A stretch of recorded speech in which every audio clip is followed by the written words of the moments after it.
Hey, everybody. What if you were selling something that was very expensive and a very long-term sales process, very complicated, very competitive, and you don't have a assigned territory? You're sometimes competing with the people in the desk next to you. That's what we're going to be talking about today. We've got a podcast listener who wanted to be on the show, and it turned into one of my favorite interviews because we're talking about the critical skill of staying engaged with people and a lot of the types of sales that we have where it's time-based. There's a trigger event, but the key is to be there, known, liked, and trusted once that trigger is jumped, meaning that they know you, they want to work with you, instead of you happen to luckily call them when this trigger happens. So what we're going to be talking to you about today is selling commercial real estate, company's office space, and the issues associated with it. But the skill that you'll get out of it, you can say, well, I don't do that. But this skill is something that we all need because most of the stuff that we sell is time-based, meaning that we either have to build up the interest, the need, the curiosity, or we have to be known when that happens. Like the office space, it happens when they get funding, when they grow, when they get a big deal, when they move to a new location or they want to open a new office. But that process isn't going to happen because you cold call them. That process happens internally, and they want to work with the person that they trust the most, the person that they feel will help them the most. So how do you become that person? We're going to talk about that today. I think you're really going to enjoy this episode. Before we dive into it, make sure you're checking out our friends over at Co-Video. Video email was a game changer last year and is going to be one this year. If you haven't tried it, you definitely got to try it, see how it works for you. I use it mostly for a second and third email or when I need to share a particular visual thing. It also is great when different events during the year that don't really come across well through text, people get to connect with you. Video is a game changer. It certainly was for me on LinkedIn this year, and you can use it also in email. So check out covideo.com. Also, our friends over at Pipedrive. Use the Brutal Truth, all one word, coupon code, get an extended eval, and see what a CRM should be like. Something that really helps you, something that you should have throughout your whole career. I look around my office and I see all these notebooks, and I use a couple of products online. But what if you had all your context, all your history, all the information that you need, the different stages, all that in one place? That's what Pipedrive's for. And this product is really evolving a lot. So give it a shot. Use the coupon code BrutalTruth over at pipedrive.com. Here we go with the interview. I'll sum it up and give everybody an update who's in the course and what's available. Here we go. Hey, David, welcome to the show. As a way of getting started, tell us about yourself. Yeah, thanks for having me. I'm super grateful to be here. I follow your podcast every week, and I think you're doing so much for the sales community around the world. So thank you for having me, first and foremost. Cool. So I'm in commercial real estate. I'm what you would call a commercial office leasing agent. And I work for the largest and most sophisticated commercial real estate service firm in the world, CBRE Canada. Yeah. So effectively what I do is I help companies negotiate anything when it comes to their office space. If they need to renew, if they need to expand, if they need to enter a new marketplace as their company grows, I'm helping them on the transaction side of their commercial real estate needs. I also act as a conduit to the CBRE platform. Companies sometimes need to strategize in advance of looking for space, figure out what their future workplace might actually need to look like. Yeah. And they might also need help once the transaction is completed, stuff like project management and construction management. So I'm kind of the first point of contact for someone who needs to think about real estate. I do the transaction, but sometimes I might say, let's help with something first or let's help with something after. And how'd you get into commercial real estate? I actually had a bit of a nonlinear path to start. I graduated McGill University in 2009, and from there, I became a professional poker player for about 4 years, actually. Really? Yeah, and I kind of knew that I didn't want to do that forever, Really? but I was, Didn't have a yeah, retirement plan? yeah. Well, no, exactly, and you couldn't really. You had to sit at the table and earn every dollar just like you earned the last one. There was no path to scale. That was actually one of the reasons that I didn't see it as a long-term career path. But out of poker, I got a job at a company called Career Builder, Yeah, which it's like sure. I don't even remember what they do, quite frankly. Yeah, But in it's a any event, I job did that board. for, yeah, job board, exactly. So I Yeah, was in sort of an inside sales job there for about 6 months, yeah, and it didn't jive with me too well. And then as I started to really think about a career at the age of 25, I was fortunate to actually meet some people in real estate through prospecting when I was at Career Builder. And I reached out to a couple CEOs of some commercial real estate service firms, CBRE and Cushman and Wakefield, and I actually asked them for a job, and they kind of like my path. It's a 100% commission sales job, yeah. so I think they liked that I was in this role where I was used to actually losing and winning money on a monthly basis. They thought, okay, maybe this guy can do it, and I just admittedly I took a little bit of a leap of faith, thinking, okay, I guess I'll try this out. It seems to have some of the backbone of what might be good for me. And what's the sale like? Yeah, so it's very diverse. I mean, we work with companies that need two desks in a co-working space, all the way through to helping companies consolidate millions of square feet into a new office development. Yeah, We help companies open offices all around the world, right? So it's super multifaceted, and the type of people that you work with and the stage of maturity that these organizations are at is so different. So you really have to be quite a chameleon in terms of how you develop the business and actually how you guide that client through the process of negotiating a deal. and do you have assigned accounts? Is that how it works, or is it? No, so that's a great question. So we are like, it's like the Wild West in Yeah, commercial real estate. So we have no centralized CRM in Canada for prospecting, which is kind of crazy when you think about it. Because effectively, we don't even know who our colleagues are prospecting half the time. We have to figure it out through trial and error.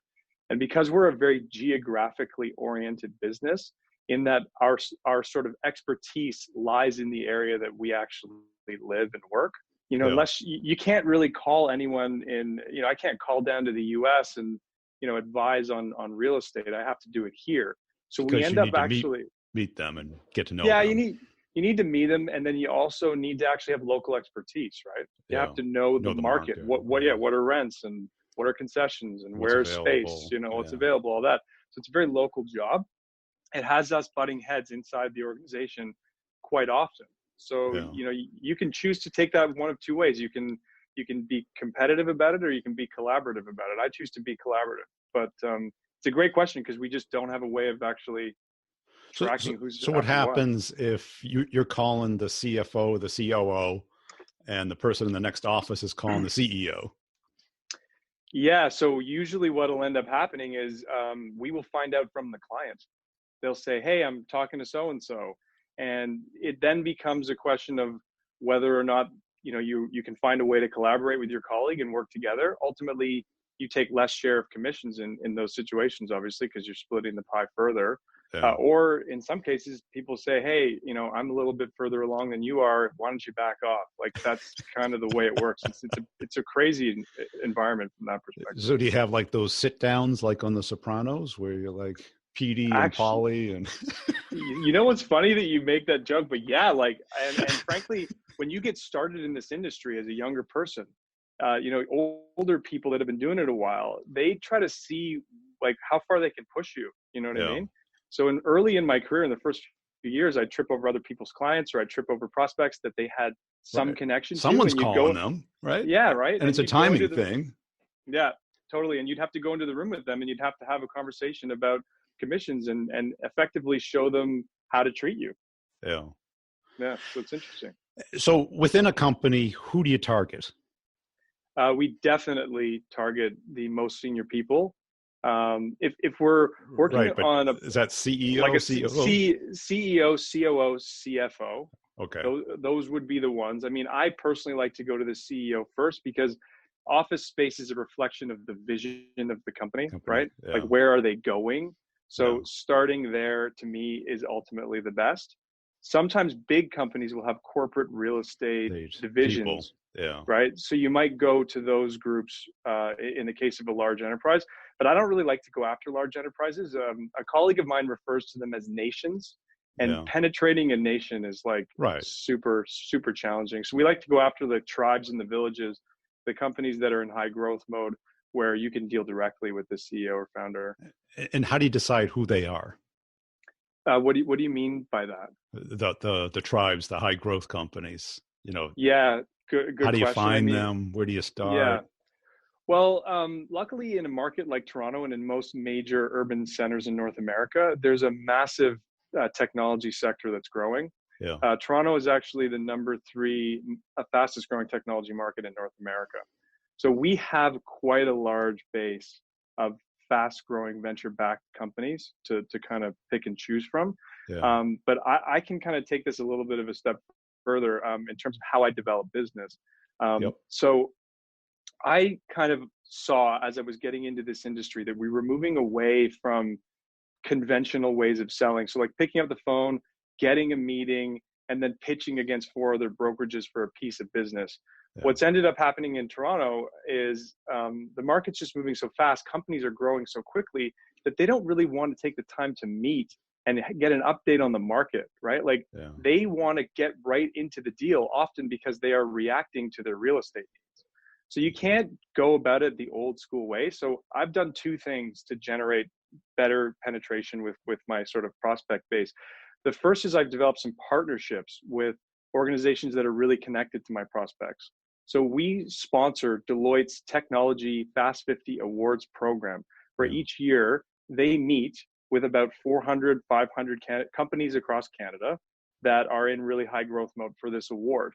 And so now as a sponsor, CBRE gets to be part of the team that meets these companies every year as well. We sit in front of the founders. They tell us exactly where the business is headed. And that allows us a much more unique opportunity to reach back out because we know them and we've found out some really relevant information about where they're headed, right?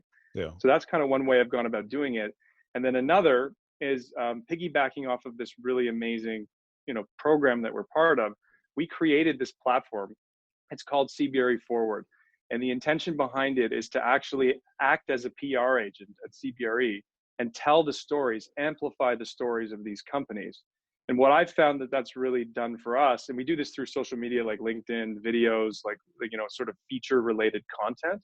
What I've found is that when we are not at a point where they have a transaction to do, how do you create rapport? You can't really get everyone's a prospect in commercial real estate. It's just a question of when. It's a time-based right? business. It's a time-based business. So this allows you to actually generate rapport at a point in time when they just are like, sorry, I don't have a need, right? So we've leveraged our connection with the Deloitte Fast 50 program, picking the companies that we know are not our customers, but that are in high growth mode. Yeah. And then we connect them into our CBRE Forward platform and do something for them by telling their story. And I've found that that's been an amazing way for me to bridge the gap in between needs. Cool. And so what are the signals when it is time, other than they call you? That's a great question. So, in the case of a tech company, you might follow funding, their venture, their investment, job openings, things like that. I mean, ultimately, when you're not working in the really high growth sector, you do in one way, shape, or form have to do that sort of heavy lifting of picking up the phone and effectively qualifying where the company is at. Information gathering, right? Like there's two guys that just joined my team right now, and they're in the process of building their own book of business. And the first 6-9 months of their job is really just fact finding, right? Especially because we have no centralized CRM. So they're out there literally just picking up information. Yeah, like I can see on LinkedIn Navigator, you can see their hiring pattern, and then you could probably find out how many square feet they have today, figure out the number of employees divided into the square feet. It's like when people have a kid, right? That's probably a trigger to buy a house. Yeah. Right. Or there's a funeral. That's a trigger to sell a house.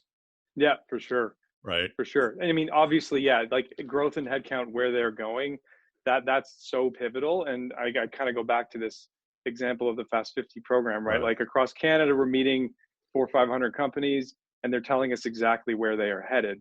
I actually took it a bit of a step further, like talking about how we're sort of like an enterprise within an enterprise, or entrepreneurs, right? Working for a large organization.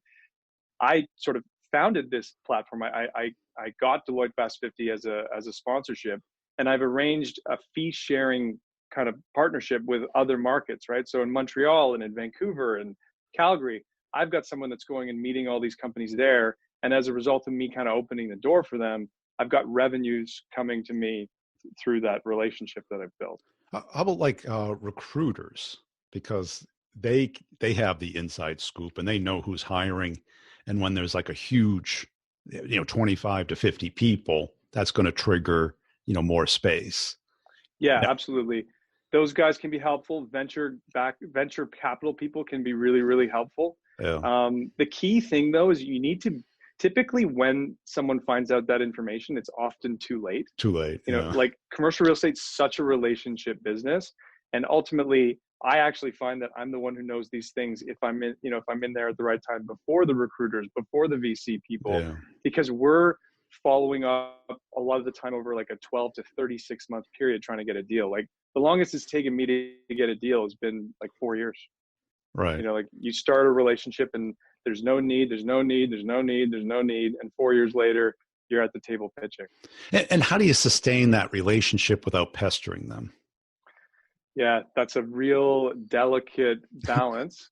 I find that being highly empathetic and being someone that people want to hang out with on a personal level is a really, really important thing that you need as a commercial real estate agent. Like you have to have somebody who wants to go and have lunch with you, do a bit of an update on what's going on with the company, but has enough of an interest in actually just speaking to you as a person. Yeah. That's how I've gone about it. And has WeWork been a thorn in your side? Oh, I love it. Yeah, I love that you brought up WeWork. So WeWork has turned the commercial real estate industry fully on its head. Yeah. They've effectively responded to what customers want, which is outsourcing everything, right? Yeah. They want to outsource all of the construction, all of the culture creation, and they want flexibility in their lease terms. This isn't a novel idea. It's been around for 30 years. A company called IWG Group, or Regis, has been doing it forever, but they've just done it in a kind of boring way. Old right? fashioned. Yeah. So WeWork came around and just responded to the new age customer demand. And interestingly, it's been, right now, it's been really awesome. We are working with these co-working companies, helping them expand rapidly. Yeah. So in the case of myself, I work with a company called Convene, who is in the space of flexible office. And I'm helping them enter the Toronto market, where we're looking for, 5 locations of 100,000 square feet. So it's some significant blocks of space. So I'm working with them on that side. And then we tend to also work with these organizations on the fill side as well. So we help them as an outside sales team. Yeah. So far there's been tons of fees to go around with the rise of the co-working or flexible sector. But what's the verdict is out on is, will there be more of a direct to consumer connection between these companies as time goes on? Because they're a lot more transparent around what they charge, and there's not this like sort of opaqueness about how to find the opportunity, right? So for the medium and longer term, I'm kind of wondering, what is the role of the commercial real estate advisor? Well, certainly, with, their business model has been kind of blown up, from a public standpoint. They can't go public. I mean, they got bailed out by SoftBank and the CEO got ousted. Yeah. So somebody's going to try and fix that. Mm-hmm. So they have worked with people like yourself in the past? Yeah, they work with CBRE. Like I said, on the side of their continued expansion, although that expansion is on hold right now. But they work with the brokerage community to find space. And then in the same regard, when they're looking to fill that space with the likes of an enterprise like Salesforce.com is represented by CBRE or one of the competitors. Okay. And now we're back at the table negotiating with them as well on that side. Okay. So there's still a role there for you. Well, what's the hardest part of your job? I mean, the hardest part of the job, I think, is just finding a way to create a need to speak, right? Like, I could tell you that these headphones, are no good and you should consider AirPods that are wireless. And I could go through the process of we could figure out whether you had a need for that, and I could tell you why it's so great. But in the case of real estate, there's only a few triggers for a need, right? It's growth, shrinking, natural lease expiry, or new market entry, right? If Right. one of those things are not happening, And you could there's be not the a best need. salesperson in the world, and you're just never going to get interest from the client. But you need to have them want to speak with you. Like you described somebody who they enjoy going to lunch with. Yes. How do you do that? Because a lot of reps have a hard time not talking about themselves, their company, their product, what it does, as Yeah. opposed to what the other person cares about. So I find that I like to share a little bit about myself at the beginning of a relationship. I'm willing to get personal with people. I don't do it as a tactic, like it's something that I genuinely get something from. And what I find is that by being that way, I get a lot of that in return. And I'm cognizant of not dominating the conversation in that regard, but using it as a way to create the basis of a more intimate relationship. Do Yeah. you know what I mean? Because that's ultimately what you need to do. You need to get to the point of, like, it's not romantic intimacy, but it's Well, intimacy that you really need to get. right. Because they've got 5 to 15 cards or contacts. And when the need does arise, they need to call you versus taking the first call that comes to them. They got to want to Totally. work with you. Absolutely. And of course, in conjunction with this sort of empathetic, humanized approach that I'm describing, you of course have to be a market expert. You have to find opportunities to deliver information that might be of value to that prospect along the journey of converting them. And like, that just comes with being thoughtful, right? Like you don't Yeah. just dump like market data on people. You tailor it. You think of ways that it's meaningful for them, right? Yeah. And then, you are one of the best at this, and I'm honestly following suit, and you've been a bit of an inspiration for me. Like LinkedIn and doing video is such an amazing way to expose who you are to Right. your prospect Yeah. community, right? And it allows you to provide sound bites of value to them, Yeah. that they can just absorb. And I tell the guys on my team that are starting, like, that's, you can use that in replace of your fourth cold call or call into that Right. client when you don't have something meaningful to say, right? Like send them a direct message on LinkedIn with your video saying, hey, thought you might find this of interest. Tag them in a post, right? Right. Engage with their content, what matters to them, right? Like it's not all about like cold calling and just like, hey, here's a market update.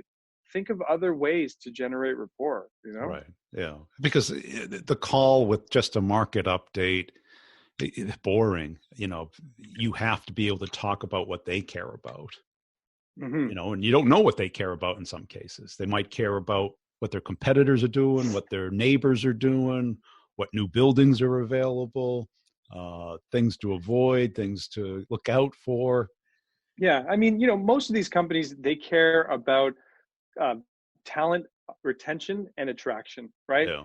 So the more that you can speak to them about that and be, maybe even be a connection for them. Like I get people hired all the time, right? Like Right. I find out who are CEOs looking for, what kind of roles are they looking to fill. As a commercial real estate agent, you actually have the unique opportunity of knowing a lot of companies out there, knowing what their hiring kind of might be like. So also don't think of the job just as a transaction, right? And trying to get to that transaction. Like, how can you be value add to them in other ways, right? So like Right. CBRE Forward is an example of that. Finding a way to get someone hired is another. Connecting them to venture capital money. Like there's so many avenues that you can add value to that relationship. Right. Because, and it's also a word of mouth business, because if Yeah. somebody gets around, is hiring, what do? They ask their buddy or their friend, who have you used to get great office space? Who knows what they're doing? You're so right. And so because of the nature of our sales cycle being so long, like 12 to 36, even longer months, I was finding that very frustrating at the beginning of my career. I was like waiting for like a referral. Like, when the hell am I going to get a referral? It took me years to start getting referrals, Yeah. right? Like, because it really is tied to the nature of the sales cycle. Now, a lot of my business is based on that. And I've noticed that it's even amplified further by the fact that I'm deciding to put content out on LinkedIn. Right. You know, like I don't know how to say, I joke about this because I don't want it to sound egotistical, but I'm like an explorer right now on LinkedIn in my industry. I'm like Christopher Columbus or something. Like nobody is doing content on LinkedIn in my industry. It's a very slow moving Well, industry, very backwards. well, the problem is that there are people who do it, but they're putting out, it's just like a sales page. Oh my God. Yeah. Yeah. Yeah. So you've Right. seen It's it. like, Have you who seen this stuff? cares? Like Yeah. somebody Have gets you? an award. I don't care you got an award. Or I don't Yeah. care that, you know, I'm no one. so glad that you say this because you're right. They're not, no one's really doing video. They are posting pictures of an available listing that they have Right. for sale or for lease, right? Or like, I just did this deal and I completely agree with you. It is such crap. Like, you need to put out content like what you do, which is sound bites of value. Right. That's, you know, I like, you know how many times I've copied one of your videos into a message to my team and I'm like, watch this, right? That's what people need to get on the Right. receiving end. You either Yeah. make fun of something with a little Yeah. story or a lesson, or you Yeah. try and teach something, but you have Yeah. to do it in an entertaining way because nobody really wants tip of the day. They Yeah. want like 80% entertainment and 20% gold. Like I Yeah. never So thought of the problem that way. I like what you're saying. And frankly, like I have a little bit of a ways to go in that area because I don't feel as comfortable with the comedy that you do. You know what I mean? Like I love it. And frankly, it does keep me more engaged. Yeah. Currently, I'm more doing like, here's the value. And, you know, I'm getting decent engagement from it, but I'd love to get to a higher level. I don't think that I'll ever get to the level of someone like you because what I'm talking about is pretty niche. Do you know what I mean? Like, I Well, don't know, maybe you disagree, but, and if you do, please tell I me don't how. know. I mean, is anything more boring than sales? Right? It's like you've got to like comp plans and I guess you're right crazy about that. Yeah. KPIs. It's like I make fun of the silliness of sales. Yeah. Yeah. That's You fair. know, That's fair. I mean, you can make Yeah. fun of the silliness of real estate, right? It's like, you know, Yeah. I should think about how to do it, how to you know, lighten the mood a this little bit. lease is too short. Do you have anything thicker? Something. Yeah. Yeah. Yeah. Or how annoying cold calls can be, or people who call you ask you the same question they asked you a week ago, right? Yeah. Yeah. No, it's a good point. I definitely admire what you're doing and I watch it. And the thing I think you just got to be cognizant of is you do have to be yourself as well, Yeah, right? Like right. if you're like, you have such a comedic style to you. And I have an element of it. I don't think it's the same as yours, but you can't You can't manufacture copy these somebody things. else, right? Yeah, you Yeah, got to be exactly. yourself. Yeah. Now, what was it like? I guess you were used to commission only, but I bet a lot of people in your business wash out the first year. Yeah. There's quite a turnover in the first 12 to 24 months. Yeah. The reason for it is typically you'll get a salary for the first year of being in sales. It's not a draw against your commission, it's a salary. Yeah. In some cases you actually won't. But because the sales cycle is so long, it can really take about 3 years before you start to have a Wow. sustainable revenue base, So it's right? like starting your own business. Yeah, effectively. And people just don't have the ability to wait it out. Either they're not Right. patient, they're maybe too young, they don't have the maturity, The money is a overhead. factor, Yeah. yeah, overhead costs, whatever. But the thing that's crazy, like I hear you talk on your podcast all the time about, if you're a top performer in sales, do you want to make 500,000 a year? That's the number I hear you throw around all the time, right? Yeah. Um, I don't. I've tried to understand the software game and see sort of what the ceiling looks like. In my observation, it seems to be roughly 1 million. Is that like, just to use a general number? Like, is Yeah. that I mean, there's one person in my course that did 2.4, but okay? it's very unusual, Right. So like and I on had, average, yeah, on average, you're talking probably 250 a top performer, like what is it on average top performer making? in enterprise sales, well over three. Well over three. Okay. Three was a So bad year for me. So in my industry, let's just say at my company, the cutoff for the top 45 performers in the country, which is the trip that they send you on if you get there. Last year, the cutoff for that was probably something like 850,000. So Wow. 45th made 850,000, Yeah. and number one in the company probably made more than 5 million. Yeah. So it's like your own business. Yeah. Yeah. So it's like, I'm not mentioning these things for like, like dramatic effect. It's more just to show that, like, you asked the It's question there. about drop off. People drop off, but if you can wait it out and you've got a pulse, you can actually make between 3 and 500 grand in this business. Like, I'm not kidding. Like, there are people that just have a pulse Yeah. that are making $500,000 in commercial real estate. And are you guys, well, it's probably different in Canada. In the US, it's 1099. Our healthcare is actually quite good in most cases. Yeah. But yeah, no, you just have to kind of wait it out. That's the key to this business. And I think a lot of people leave too early. I kind of knew it from poker, right? Like, you'd be doing the right thing in poker, making the right decisions, but because there's luck involved in it, you can go on stretches where you're losing, even though you can genuinely evaluate your performance to be good, right? So I kind of had that mentality as a backbone, and I think that it really did help me sort of stand the test of time. Right. Yeah. Because, I when I went out on my own, I went from, having a great base salary and, a lot of, expense account, credit card, never paid for anything, to all of a sudden I paid for everything. Nothing came in unless I made it happen. Yeah, And it's pretty scary at times. absolutely. And then I think that I touched on this maybe when we were talking just a minute before the call.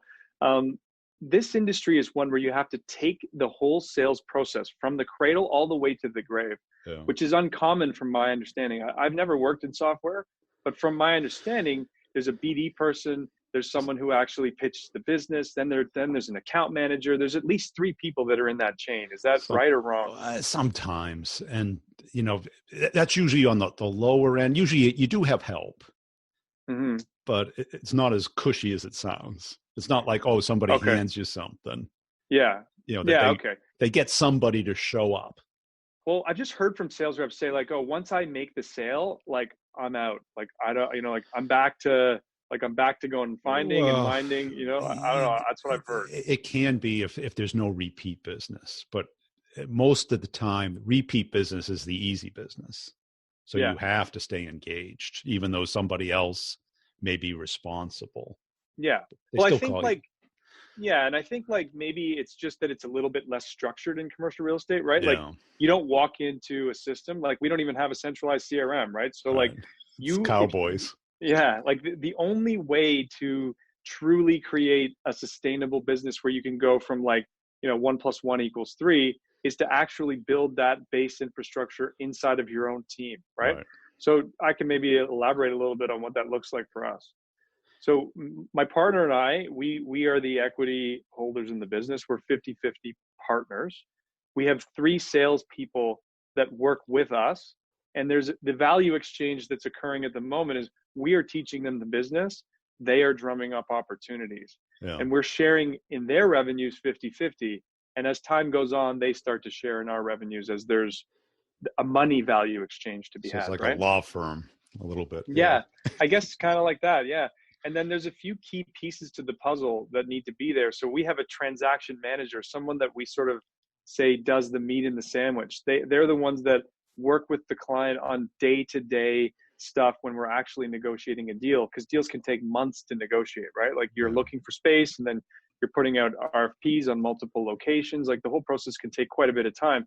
So if you don't have someone that's helping you with the meat of the sandwich, you can't go get new clients or maintain relationships with past clients so that the revenue machine just keeps on flowing, right? So that's how we've set up our team to ensure that we, as salespeople, we have time to go and build relationships and drive revenue. Cool. Hey, this has been a great conversation. Where can people go to follow you and learn more about your work? Yeah, so the best place to find me is definitely on LinkedIn, David Cairns on LinkedIn. And like I said, I post video content. If you're interested in real estate, I'd love to hear from you. See, nobody really teaches us how to communicate with strangers about what they care about that isn't exactly about what we do. We're all good at presenting, doing discovery calls, negotiating, giving our presentation, our demo, but that is not enough in the complex sale. When you have a long sales cycle, you're talking to many different people within the account, the many different issues, and you want to stay engaged with them, connected with them, conversing with them. We have to talk about what they care about. And that's really what Start the Conversation, Get the Meeting is all about. If you're in the course already, make sure you're checking out the office hours, which is the second to the last chapter, and the one-on-ones, which is the very last chapter. There, what I do, that's the real interactive stuff. So you take the course fast once, slow the second time, apply it, and then get into the office hours based off of the topic or the particular sales situation that matches you the best.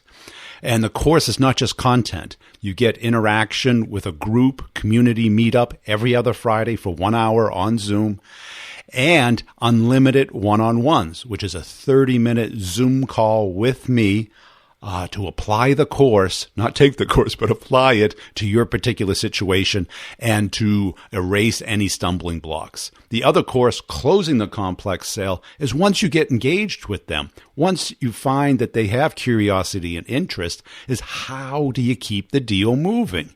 Like these deals that we talked about on this episode. Sometimes you can't really keep it moving, but you can keep the relationship moving, meaning that you are the go-to person, the expert, the helpful person in the industry about this particular topic, and you're the one that they're going to go to. If you're interested in the courses and you haven't signed up already, go to b2brevenue.com. You can schedule a time or just sign up. I've put the answers to the frequently asked questions in the show notes, as well as a sample email that you can send to your manager to get them to pay for it if you want. I'd pay for it yourself. That way you're committed. You're committed to becoming better.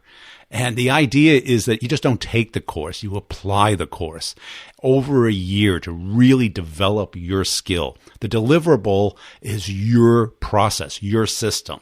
And that's what you get out of it. And you get to see how other people are doing it. Tons of examples, tons of discussion, Q&A, case studies, and coaching. So you're not alone out there. Invest in yourself. You think you're an employee, but you're not. You'll see how well of an employee you are if things don't work out. Unfortunately, we don't get treated that well in sales for long. We get paid well, but we don't get treated well. I don't know why that is. But check it out. Also, if you're on LinkedIn and you see my content, throw me a little like, a little comment, a little share. I certainly would appreciate that. Check out the other two podcasts, the B2B Revenue Leadership Show and the Sales Questions, Brutally Honest Answers Show. I also put these podcasts up as videos on YouTube. Just search for Maverick Method, all one word, or my name and the word sales. They'll come right up. And I store all the funny videos there as well if you want to share them. Appreciate that. We'll see you next time. Thanks for listening.